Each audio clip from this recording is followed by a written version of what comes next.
नमस्ते। आज हम गुरुग्राम के रियल एस्टेट जगत में जो एक कह सकते हैं बड़ी उथल-पुथल मची है, उस पर बात करेंगे। ये मामला है एमजीएफ डेवलपमेंट्स और एम3एम इंडिया के बीच का एक कानूनी पेंच। हमारे पास लिंक्डइन पर कुछ पोस्ट्स हैं, जी बिजनेस की रिपोर्ट्स हैं और सबसे अहम पंजाब हरियाणा हाईकोर्ट के फैसले के कुछ अंश भी हैं। कोशिश रहेगी कि इस पूरे मामले को, इसकी जो जटिलताएं हैं, उन्हें आसान भाषा में समझें और ये भी कि भाई इसका उन लोगों पर क्या असर पड़ेगा जिन्होंने या तो इन प्रोजेक्ट्स में पैसा लगाया है या लगाने का सोच रहे थे। तो चलिए इस पर विस्तार से चर्चा करते हैं।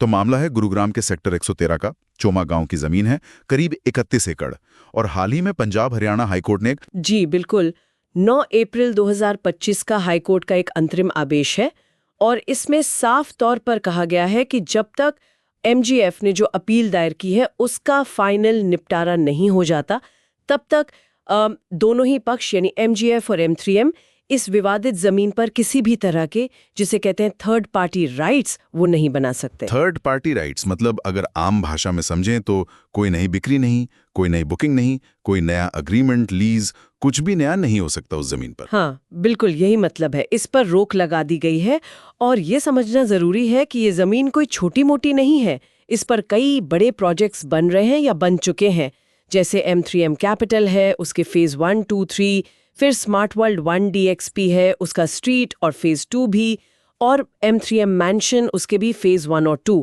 इन सब पर अब कोई नई बुकिंग या बिक्री फिलहाल नहीं हो सकती। बाप रे, ये तो काफी सारे प्रोजेक्ट्स हैं। अच्छा, तो ये झगड़ा शुरू कहाँ से हुआ? मतलब एमजीएफ के आरोप क्या हैं? ये नौबत आई क्यों? अयक कंपनियां थी, उन्होंने पूरा पेमेंट नहीं किया। समझौते में कुछ पोस्ट डेटेड चेक दिए गए थे और ये तय हुआ था कि भाई जब ये चेक क्लियर होंगे तभी कब्जा माना जाएगा, ट्रांसफर पूरा होगा। एमजीएफ कह रहा है कि वो चेक बाउंस हो गए। अच्छा, चेक बाउंस हुए। जी, और एमजीएफ का कहना है कि जैसे ही चेक बाउंस हुए, वो समझौता और उसके आधार पर जो जमीन की अदला बदली के कागज बने थे, मतलब एक्सचेंज डीड्स, वो अपने आप ही रद्द हो गए। कानूनन उनकी कोई वैल्यू नहीं रही। लेकिन एमजीएफ ये भी तो कह रहा है कि चेक बाउंस होने के बावजूद जी, और कथित तौर पर कागज रद्द होने के बावजूद एम3एम ने अधिकारियों को गुमराह किया और जमीन अपने नाम करवा ली और प्रोजेक्ट लाइसेंस भी ले लिया। ये बात थोड़ी पेचीदा है। हाँ, यही तो एमजीएफ का मुख्य दावा है। वो कह रहे हैं कि पूरी प्रक्रिया ही गलत बुनियाद पर खड़ी है। दूसरी तरफ एम3एम ने भी अपना पक्ष रखा है। उन्होंने साफ किया है कि कोर्ट का जो आदेश है वो सिर्फ नई बिक्री या बुकिंग पर है। उनका कहना है कि जो यूनिट्स पहले बिक चुकी हैं या जो कंस्ट्रक्शन चल रहा है उस पर कोई असर नहीं है। एम3एम ये भी दावा कर रहा है कि उन्होंने समझौते के तहत सारी पेमेंट कर दी थी। वो कह रहे हैं पेमेंट हो गई थी। जी, उनका दावा है कि पेमेंट पूरी हुई थी। और एमजीएफ के जो आरोप हैं ये पहले भी कई अदालतों में, यहाँ तक कि सुप्रीम कोर्ट में भी खारिज हो चुके हैं।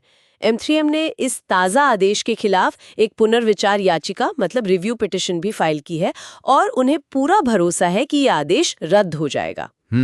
तो एक तरफ चेक बाउंस और धोखाधड़ी का आरोप, दूसरी तरफ पूरी पेमेंट और पिछली अदालती जीत का दावा। घर खरीदार तो वाकई बीच में उलझन में पड़ गए होंगे। अच्छा, इसमें एक और कानूनी नुक्ता भी था ना, वो अपील में देरी वाला। हाँ, वो भी काफी महत्वपूर्ण मोड़ था इस केस में।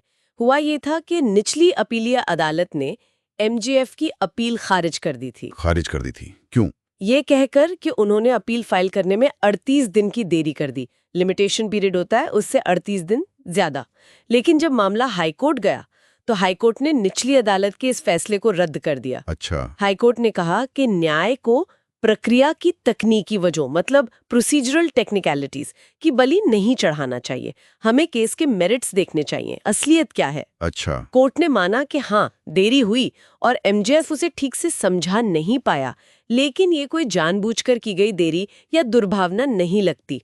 कोर्ट ने पर्याप्त कारण यानी सफिशिएंट कॉज की उदार व्याख्या पर जोर दिया कि अगर थोड़ी देर हो भी गई तो उसे माफ किया जा सकता है अगर कारण वाजिब लगे। तो मतलब हाईकोर्ट ने देरी माफ कर दी, जुर्माना लगाकर शायद? जी हाँ, बिल्कुल।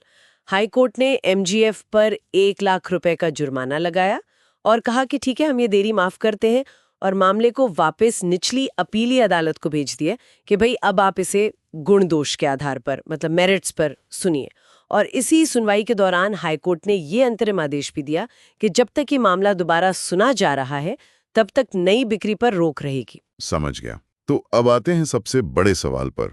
घर खरीदारों के लिए और जो लोग निवेश करने का सोच रहे थे, उनके लिए इसका कुल मिला के मतलब क्या है? क्या चिंता की बात है? देखिए, तात्कालिक असर तो साफ है। इन प्रोजेक्ट्स में जो लिस्ट हमने बताई, उनमें कोई नया निवेश या नई बुकिंग अभी नहीं हो सकती, ये तो बिल्कुल पक्का है। जहां तक उन लोगों की बात है जिन्होंने पहले ही घर बुक कर लिया है, M3M तो यही कह रहा है कि उनका कंस्ट्रक्शन चलता रहेगा और पोजेशन शेड्यूल पर असर नहीं पड़ेगा। लेकिन ये कानूनी अनिश्चितता तो बनी रहेगी ना? बिल्कुल। जब तक ये केस पूरी तरह से सुलझ नहीं जाता, एक तलवार तो लटकी ही रहेगी।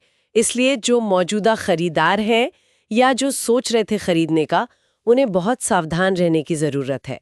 कोई भी नया कदम, चाहे वो पेमेंट से जुड़ा हो या कुछ और, उसे उठाने से पहले पूरी तरह से जानकारी जुटा